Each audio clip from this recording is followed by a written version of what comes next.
नमस्कार। मैं वीके शास्त्री अपने चैनल के माध्यम से आप सभी दर्शकों का बहुत बहुत स्वागत करता हूं।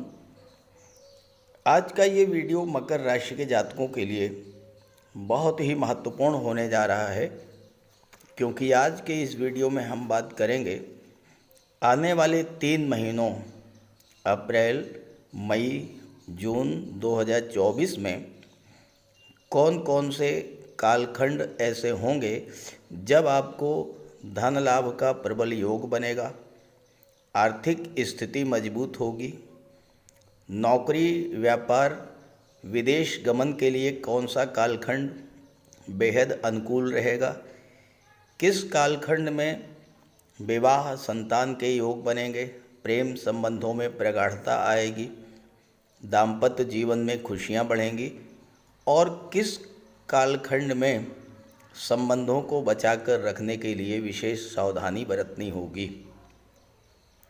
शेयर मार्केट, स्टॉक मार्केट से लाभ के लिए कौन सा समय अनुकूल रहेगा, कब आपको पद, प्रतिष्ठा, प्रमोशन का लाभ मिलेगा, राजनीति और करियर के दृष्टि से कौन सा कालखंड विशेष महत्वपूर्ण होगा, किस कालखंड में भाग्य आपका साथ देगा और कौन सा कालखंड प्रॉपर्टी, वाहन क्रय करने के लिए बेहद अनुकूल होगा।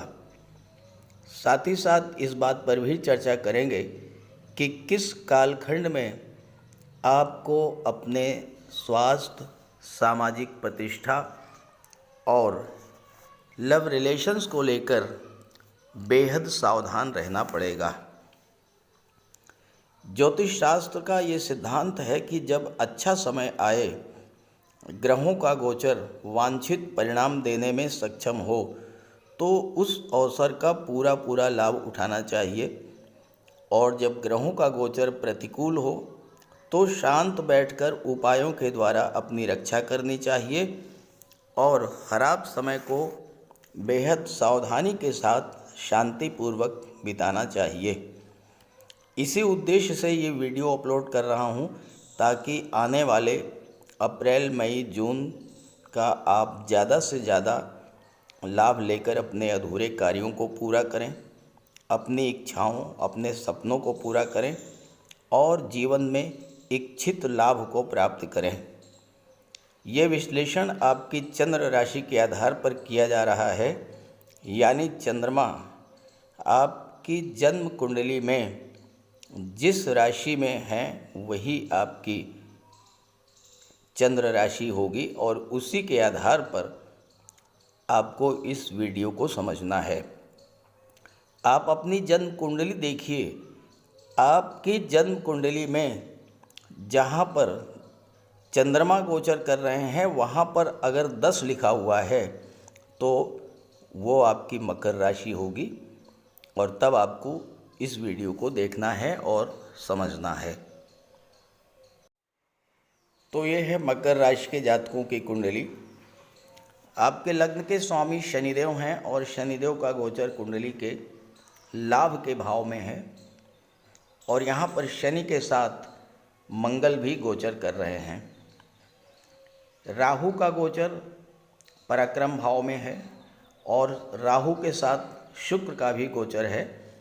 शुक्र पराक्रम भाव में 25 अप्रैल तक गोचर करेंगे और यहाँ पर शुक्र अपनी उच्च की राशि में हैं।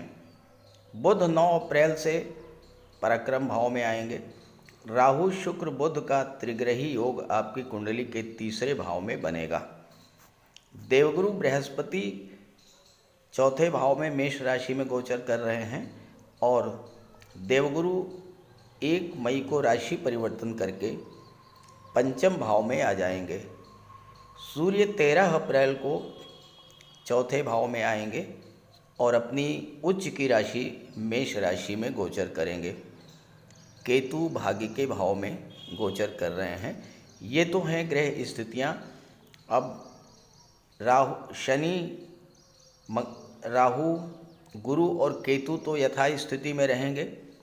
मंगल, शुक्र, बुध और सूर्य ये राशि परिवर्तन करते रहेंगे और उसी के आधार पर हम आपको ये बताएंगे कि कौन कौन से कालखंड किस कार्य के लिए विशेष उपयुक्त हैं।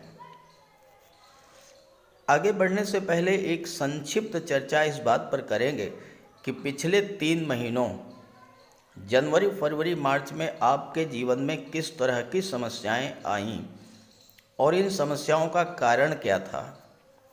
क्योंकि जब आप इस बात को समझ लेंगे कि आपके जीवन में समस्याएं क्यों आई, तो भविष्य में उसी तरह का ग्रह गोचर बनने पर आप पहले से सावधान रहेंगे और अपनी सुरक्षा कर ले जाएंगे।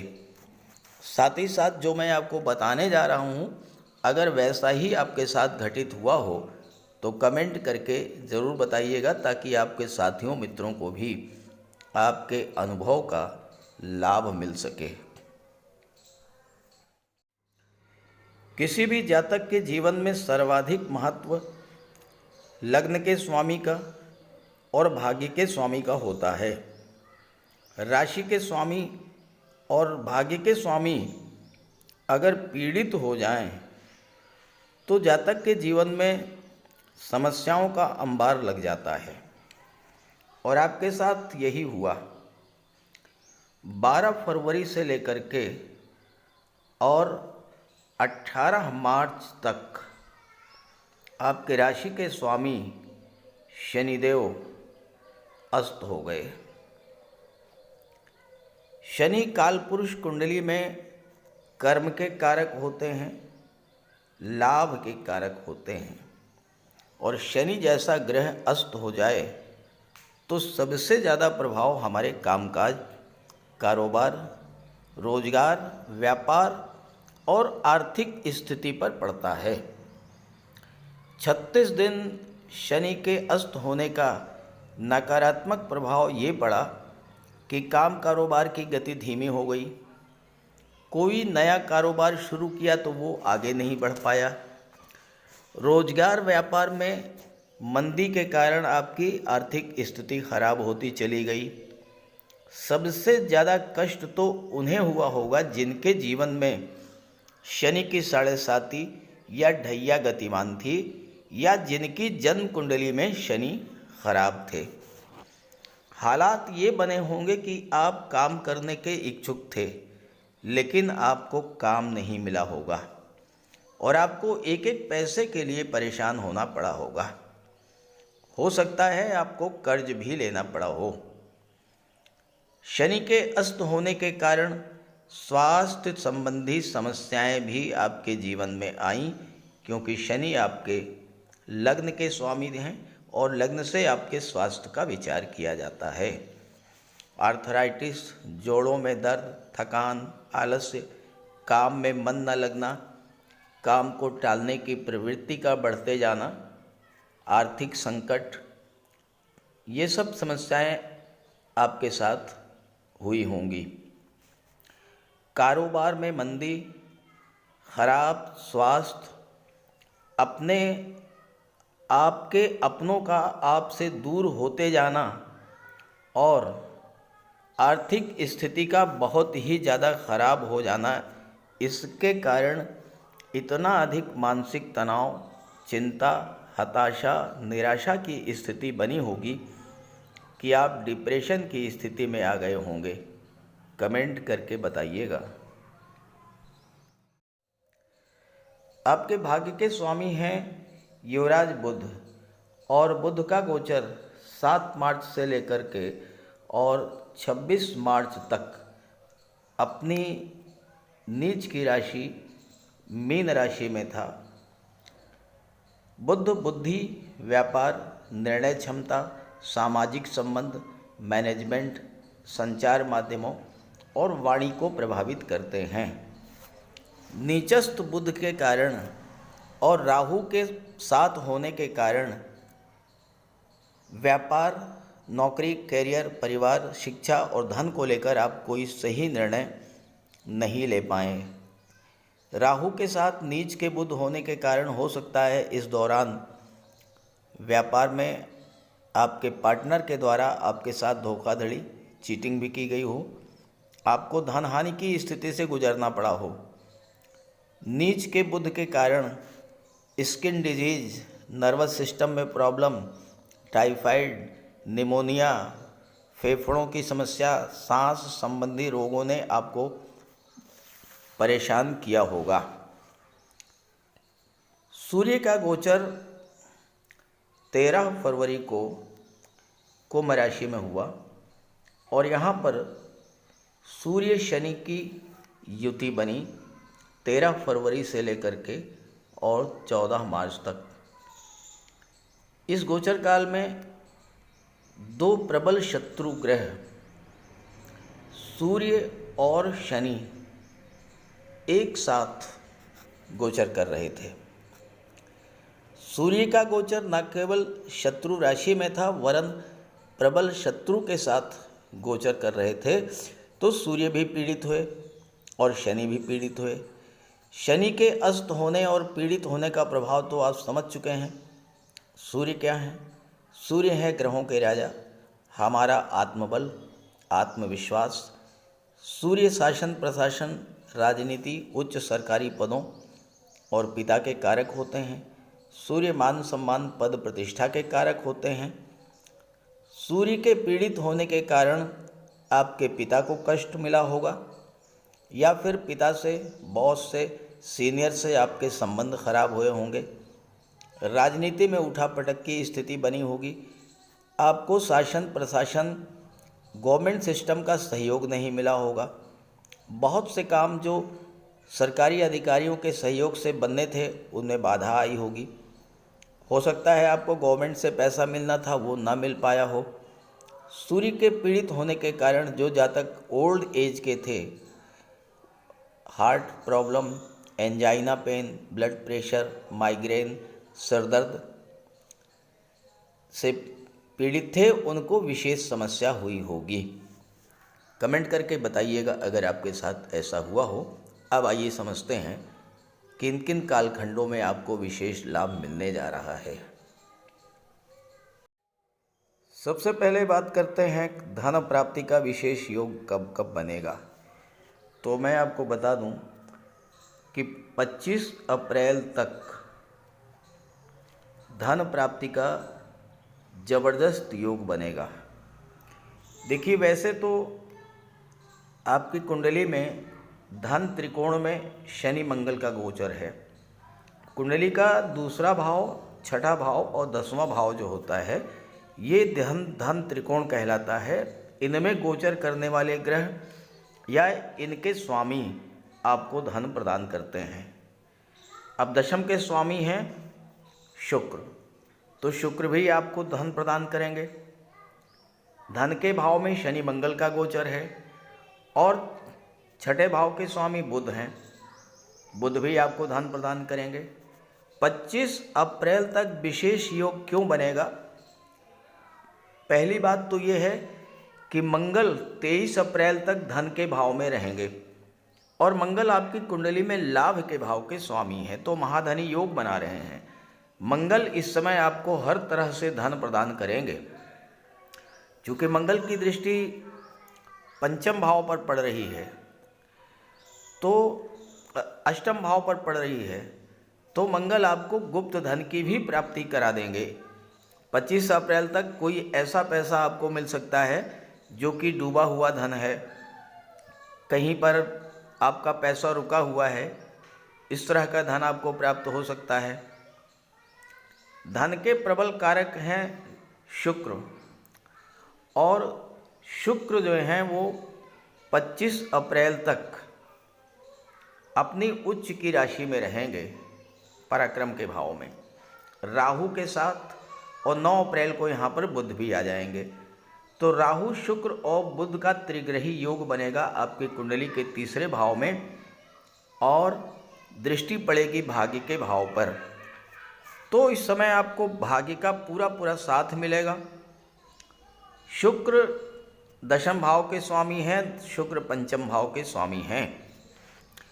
पंचम भाव होता है शेयर मार्केट का, और मंगल लाभ के भाव के स्वामी होकर के धन के भाव में बैठे हैं। तो 25 अप्रैल तक आपको शेयर मार्केट से भी बहुत अच्छा लाभ मिल सकता है। शुक्र कला और सौंदर्य के कारक हैं, तो कला के क्षेत्रों से आपको धन की प्राप्ति होगी।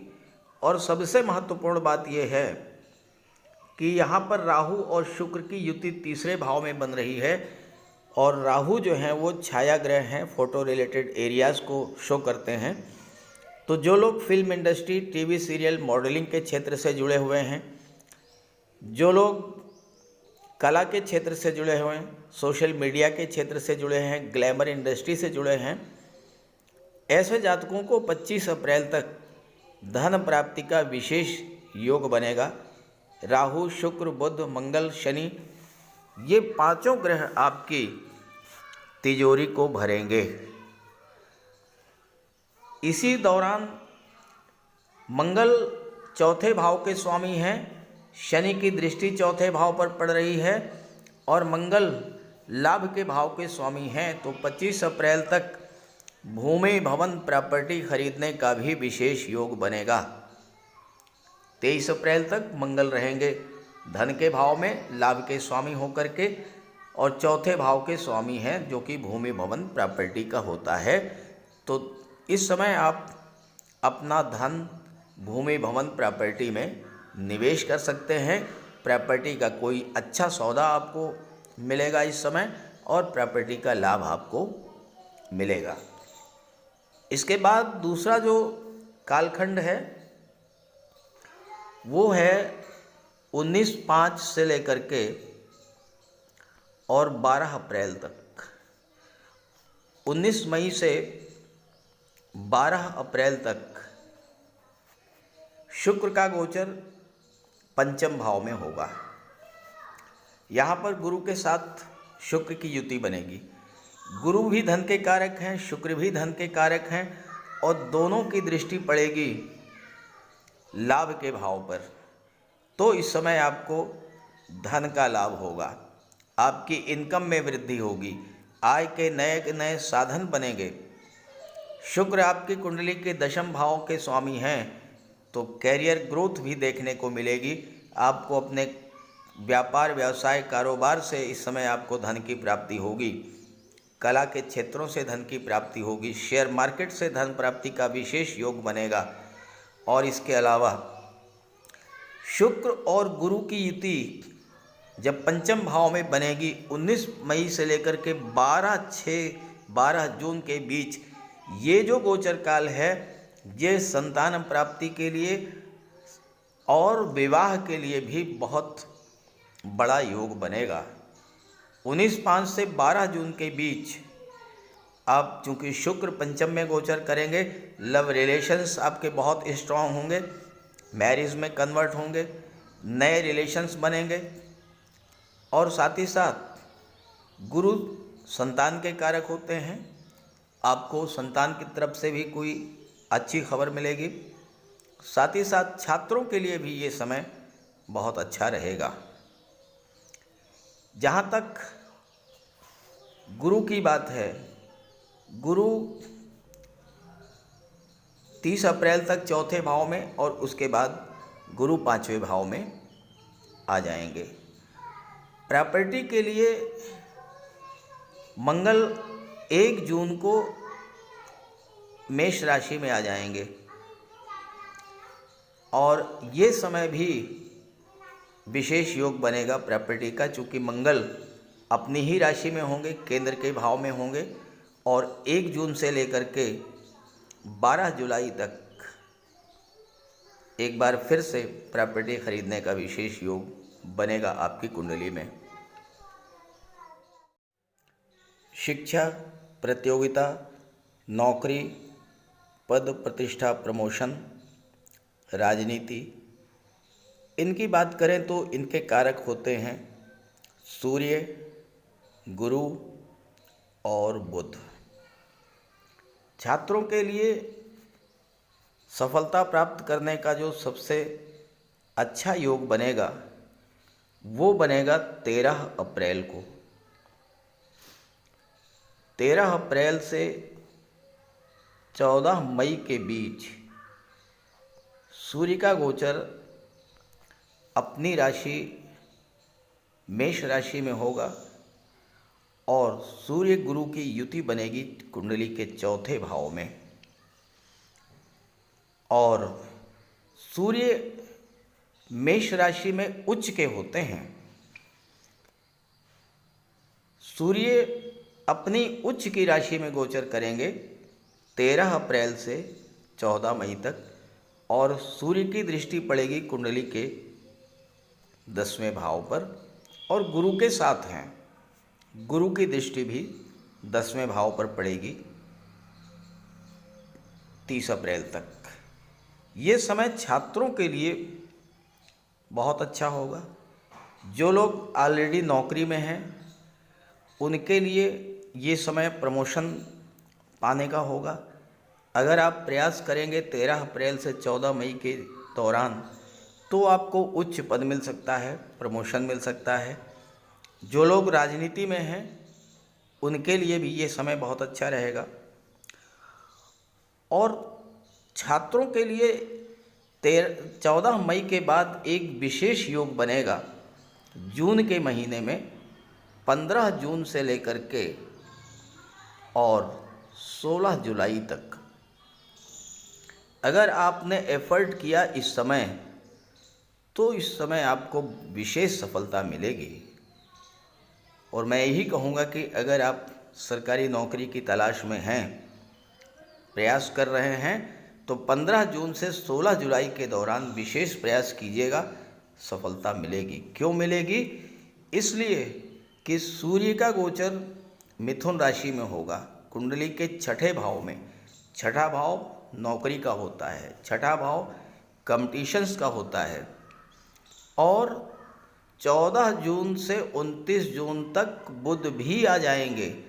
अब यहाँ बुध 6ठे भाव के स्वामी होकर के 6ठे भाव में गोचर कर रहे हैं, और बुध 9वें भाव के स्वामी हैं, भाग्य के स्वामी हैं। जब भाग्य के स्वामी सूर्य के साथ 6ठे भाव में गोचर करेंगे, जो कि नौकरी का, जो कि कॉम्पिटिशन्स का होता है, तो ये समय सरकारी नौकरी प्राप्त करने के लिए विशेष योग बनेगा। जो लोग विदेश सेवा में जाना चाहते हैं, सूर्य और बुध की दृष्टि विदेश के भाव पर पड़ रही है। जो लोग विदेश में नौकरी करना चाहते हैं, किसी मल्टीनेशनल कंपनी में जॉब करना चाहते हैं, मैनेजमेंट के क्षेत्र में, प्रशासन के क्षेत्र में, उनके लिए भी 15 जून से 16 जुलाई का विशेष योग बनेगा। और एक महत्वपूर्ण बात, भाग्य के स्वामी तो नौकरी के भाव में बैठे ही हैं, गुरु जो कि 5वें भाव में बैठे हैं, गुरु की दृष्टि भी भाग्य भाव पर पड़ेगी। भाग्य के कारक भाग्य के भाव पर गोचर दृष्टि डालेंगे तो 15 जून से 16 जुलाई तक के बीच में भाग्य भी पूरी तरह से साथ देगा। और सूर्य बुध का बुधादित्य राजयोग 6ठे भाव में बनना, यह सरकारी नौकरी का प्रबल कारक बनता है। तो इस गोचर काल में आप विशेष प्रयास कीजिएगा। व्यापार के कारक होते हैं युवराज बुध, और बिजनेसमैन के लिए बुध का गोचर विशेष महत्व रखता है। और 10 मई को 10/5 बुध का गोचर मेष राशि में होगा। यहाँ पर 10 मई से 31 मई तक बुध रहेंगे, और इसके बाद बुध 5वें भाव में चले जाएंगे, और इसके बाद बुध 14 जून को 6ठे भाव में चले जाएंगे। तो बुध का गोचर 10 मई से लेकर के 29 जून तक केंद्र के भाव में, और इसके बाद त्रिकोण के भाव में है, और फिर 6ठे भाव में है, और जिसके स्वामी स्वयं बुध हैं। अपनी ही राशि में बुध गोचर करेंगे। तो 10 मई से लेकर 29 जून तक का जो समय है वो बिजनेसमैन के लिए बहुत अच्छा है, क्योंकि बुध न केवल केंद्र और त्रिकोण के भाव में गोचर कर रहे हैं, बुध आपके भाग्येश भी हैं। और भाग्य के स्वामी जब केंद्र और त्रिकोण के भाव में अपनी ही राशि में जब गोचर करेंगे तो ये समय बिजनेसमैन के लिए बहुत अच्छा रहेगा।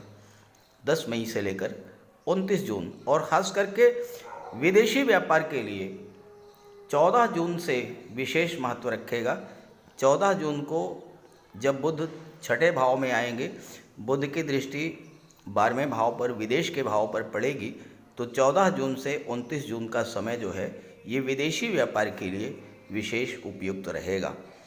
जहाँ तक भाग्य की बात करें तो भाग्य के भाव पर देवगुरु बृहस्पति की दृष्टि पड़ेगी 1 मई को, और 1 मई से भाग्य भाव पूरी तरह से जागृत होगा, क्योंकि भाग्य के कारक होते हैं देवगुरु, और देवगुरु एक त्रिकोण में बैठकर दूसरे त्रिकोण पर दृष्टि डालेंगे। तो 1 मई के बाद से भाग्य आपका पूरी तरह से साथ देना शुरू करेगा।